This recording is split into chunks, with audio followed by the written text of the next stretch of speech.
Welcome to Golf Getaway, and welcome back to the Vines Golf and Country Club in the Swan Valley, just north of Perth. The Vines has 2 championship courses, and today I'll be playing the Ellenbrook course with Mark Tibbles, the 3-time WA Teaching Pro of the Year. And I'll have a nearest the pin competition with Ian Pryor, one of the Western Force's finest rugby players. Let's hope his golf is as good as his footy.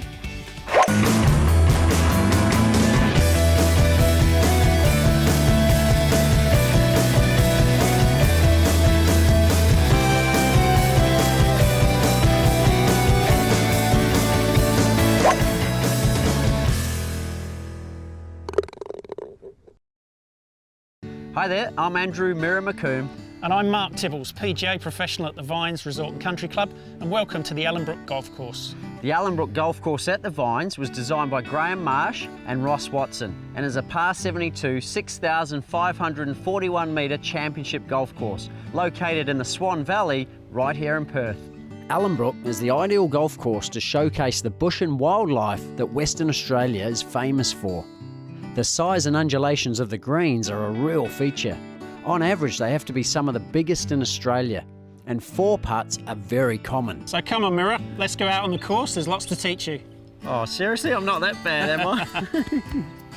We're at the first. It's a 374 metre par 4. Looks relatively benign, but it's the second hardest hole, so it's an early wake up. And with me is Mark Tibbles. He's a head pro here at the Vines, and he's also the WA Teaching Pro of the Year. And he's also won it 3 times in the last 4 years. So I'm in good company, and the good news is he's going to be talking kids, girls and disabled golf. So we're going to have lots of good yarns out there on the course. Mark, what are we going to do with this hole, mate? Well, it's a short par 4, Andrew. It's a great opening hole, and we've got a bunker up there on the left. The closer you can keep the ball to the bunker without going in the bunker, the better line into the pin. And tricky green, so today the pin's front left. It's probably the easiest pin on the green. And Ellenbrook, big greens, swales, I've heard a lot about them. Yeah, it's an interesting course. There's a little bit more room off the tee than there is on the Lakes course, but the greens are just as interesting. Okay, well, just over that bunker there, or tight to it, yeah?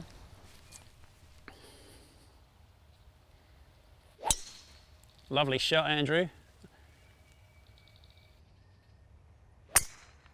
Oh, beautiful, Mark. Straight over that bunker.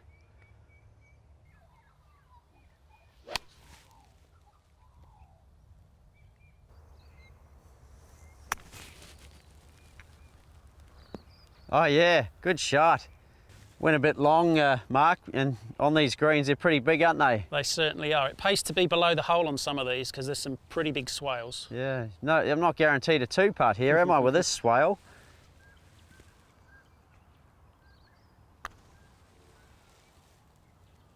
Get in, get in there. Oh! Good try. Oh, well done, nice pass saver. Thank you. You won up. I 3-putted after that swale.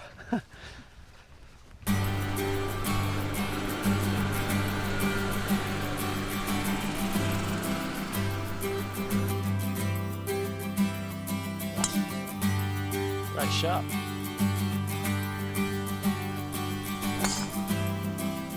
Beautiful.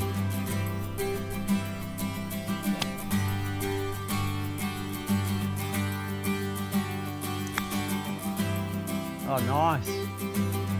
Great shot. Oh. Shot.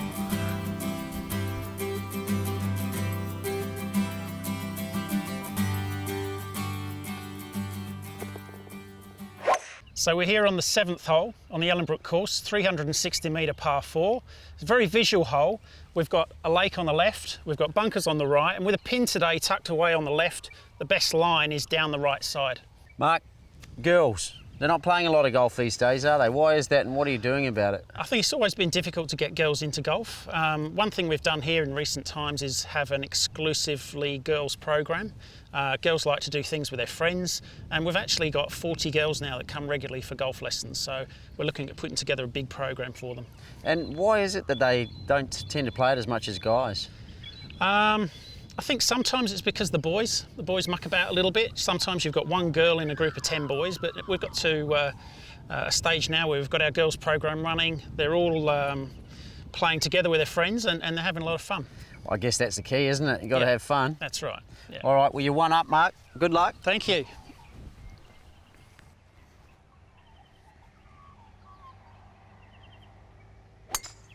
Great shot. Straight down the middle.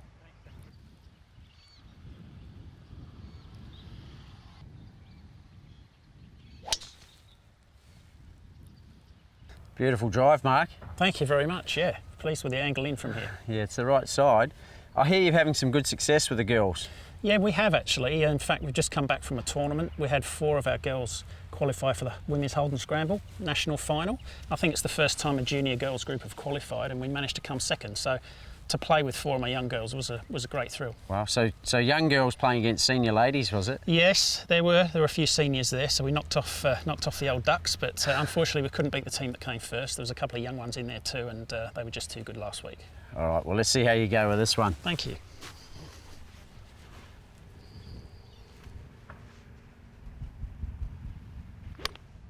Oh, good shot. It was a nice shot. Beautiful. Is there a legitimate career path for good female golfers? Sure, yeah, there is. And hopefully through our golf program, we'll find some state players. We've got one girl playing state golf at the moment, and you know, if those girls work hard enough, then sure, there's the opportunity. You look at the Lydia Ko's and the Korean girls in particular have raised the bar in recent years. They certainly practice hard, don't they? They do, and you know, you only get out what you put in. Well, let's see if we can put this in.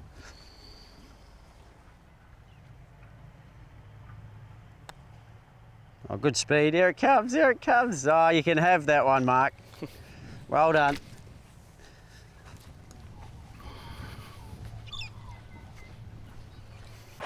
I'm on the beautiful signature hole here at the Vines. It's the 8th, it's a 152 metre par 3, and with me is Western Force scrum half, Ian Pryor. Ian, welcome to Golf Getaway. No worries, thanks for having me today. Great to be here. Pleasure. And Ian, you've come from Zimbabwe originally, and now you're playing in Australia. Yeah, parents are obviously from Zimbabwe, and we were lucky enough to get out sort of before all the violence started happening. And my parents were living here originally before that, so you know, all our family were farmers, and they were lucky enough to get away, and nothing really happened to them too seriously. But unfortunately, I had to sleep on my office floor for about 3 years because they all came through our house. So that was a good bit of fun. But no, happy to be where I am now. Very cool. And you've come via the Reds, via the Brumbies, and you're new at the Force? Yeah, obviously, as you said, done a bit of the rounds at other teams. Had a great 2 years at the Brumbies and a great year at the Reds the year before. So hoping to bring a few things that I've learned at the other teams over to the Force, and you know, we're building for a really big year ahead. And I hear you play a bit of golf. Yeah, I dabble, mate. Haven't played as much as I'd like during pre-season. Obviously, the boys are working quite hard and bodies are quite sore at the moment. But yeah, it's really good just to get away from the game and sort of, you know, like I said, get away from rugby and just relax and have a bit of my own time. And do you do it during the season, or it's more in the off-season you'll play golf? I try and do it during the season as well, but pre-season we have more structured schedules, so it's easy to get away then. But when we travel around, we try and play myself and a few other boys at one of the local courses all around. So it's been good in that regard. I've played in Durban, Cape Town. When we played for the Brumbies, I came and played in Wembley. So yeah, try and get around as much as possible. Good on you. And the Western Force this season, they've got a big year planned, obviously building on last year, but what's the plan for the year? Obviously they made big strides and improvements last year, so they're trying to build upon that this year, and hopefully guys like myself and other guys they've recruited like Zach Holmes and Luke Morahan can really help to step up to the next level and bring some of the experience that we've learned at other teams. So obviously we're hoping to do a lot better this year, and we'll see how we go from there. And you'll be playing for the Wallabies at the end of the year? Hoping so. It's always a goal, but yeah, got to get on that paddock first and put in a few games, and then it'll all sort of take care of itself from there. Okay, well Ian, it's customary on Golf Getaway. We have a nearest the pin with all our celebs. You keen? Definitely, mate, definitely. Looks pretty tough, but see how I go. Doesn't it? It looks like a nice hole, this one. Tell you what if I win, what about a signed Western Force jersey? Yeah, I think we can do that. Maybe a signed and named one. With your name on the back, ready to go, I think. Yeah? Yeah, definitely. Looking forward to that. Well, it's your honour. No Away worries. you go. Thank you.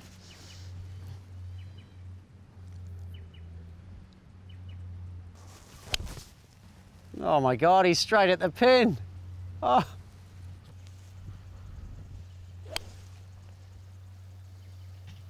That's pretty good. No, it's not inside yours. Hang on. These look pretty good. Ooh, I think TaylorMade's you. Ooh. Yep, mine's Nike up here. Hang on, 4 foot from 152. Yeah, What's going on? You beat the mirror. All right, you got to drain the putt for the win. Try and sink this one. And get the birdie. Ooh. Oh, you can have that, mate. You can have it. Thanks, Ian. Thanks for coming on Golf Getaway. Thanks very much for having me. I know it was nearest to the pin, but as a consolation prize, just grabbed this for you. Oh, what's this? What's going on here? So here we've got Western Force jersey with mirror on the back. We're on the 10th, and I've decided to get my first lesson because I've ended up on the fairway in this long fairway bunker about 150 metres out from the green. Mark, biggest issue I have when I go in the long fairway bunkers is, do I just punch out with a shorter club or do I try and go for the green? Okay. Obviously, I've got a few clubs here. Got a few options there. It really depends on two things there, Mirror. First, depends on the lie of the ball. If the ball's sitting well, that gives you options. The depth of the bunker is the other thing too, and how close you are to the lip. So in this situation, we've got plenty of room between us and the lip. We've got a very good lie. That now we can start thinking about distance, and we can be a bit more ambitious. So we're 150 out. If you hit, say, what do you hit 150 normally? Say 6 iron. 6 iron. Probably go up 1 to a 5. Yeah. That way you can swing smoothly, which is important because you want to keep a good footing. A couple of little things with this shot. Don't lower the feet too much, just establish a good footing, because if you lower your feet, you tend to hit behind the ball. You're better off catching this one a little thin rather than a little heavy. Right. So ball position fairly central, and we're just looking at the top of the ball, trying to pick it off pretty clean. Gripping down an inch too helps us avoid hitting the sand first. Okay, so you're going to aim for the ball, not the sand? Yeah, we're going to hit the ball as cleanly as we can, and if I catch it a little thin, I don't mind, because at least the ball's going to go forwards. Oh wow, good connection. Yeah, I was happy with that one. Okay, my turn? On you go. Okay, so I'll take the 6 iron, I'll take the risk. Yep. And I'm going to take a lot of ball, little bit of feet. Very little, yeah, just lower the feet slightly just to give yourself a footing. Down the grip slightly. Quiet legs. And that's a good shot out of there. Nice and clean, and that way you can get plenty of distance on that shot. I've had my lesson, I've come storming back, and we've come to my favourite hole here on the Ellenbrook course. It's the 12th, and it's a 506 metre par 5. It's trouble out there, isn't there? It's a super par 5, probably the best par 5 on the course. Big tree in the middle of the fairway. Interestingly enough, when we had the Johnny Walker here in 2009, the golf course were told to lop the side of that tree to allow players to get around the right side of the tree. But ideal line here is a little bit of over the tree with a touch of fade. It's a slight dog leg to the right. Okay. I believe there's a few bunkers up there too. Lots of cross bunkers to contend with the second shot. Shot. Very good. Beautiful. Both distinctly different lines, aren't they, Mark? They are, yeah. That one there just flirted with the trap a little bit, but it should be fine. Well, that looks as if it might have caught the left trap there, Mirror. Oh no, trouble.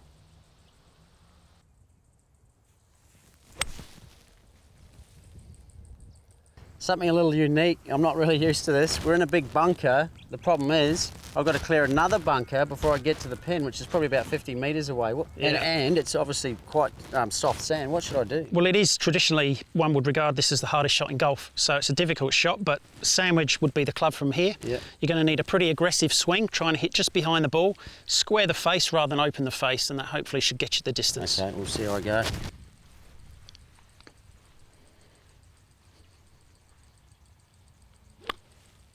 Oh, that's all right. That's beautiful. Great shot, Mirror. Nice two-putt there, Mirror. Got out of jail there. Thank you. Yeah, well done. And thanks to my advice, I reckon, with that bunker shot. Oh, my ability, was it? This is for a half. Oh, easy, easy. Yes. Hey, we're off to the hardest hole. Number 13. We're here at the 18th. We've finally arrived. It's a 506 metre par 5. Dog legs round the left, looks pretty straightforward. It's a good hole actually, and one where a good drive down the left side you could pick up a birdie. Nice way to finish. I've had a couple already. Well, I need one because I'm one down. Okay, and something more passionate, more close to home or to the heart is your interest in disabled golf. Tell me about that.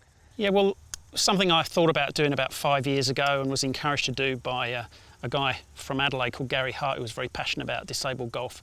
I run a program for people with disabilities and special needs, an adult program and a junior program, and that's something that is very rewarding for me and hopefully enjoyable for those that come to our classes. And do you have to modify the lessons, or how does it all work? Yeah, well, we do. Everybody's different. We're teaching people in wheelchairs, people with amputations, one leg, one arm, and plus a lot of intellectually disabled people too. So everybody's different, and you have to treat each person very much on a one-to-one basis. And obviously very satisfying. It's wonderful. It's just to see people have fun, get a bit of fresh air, socialisation, and you know, hopefully hit some good golf shots too. Well, let's see if we can hit some good golf shots. Final hole. Lovely shot. It's a little draw, and that's in the mayor's office. You can go for the green from there. Oh, just as nice.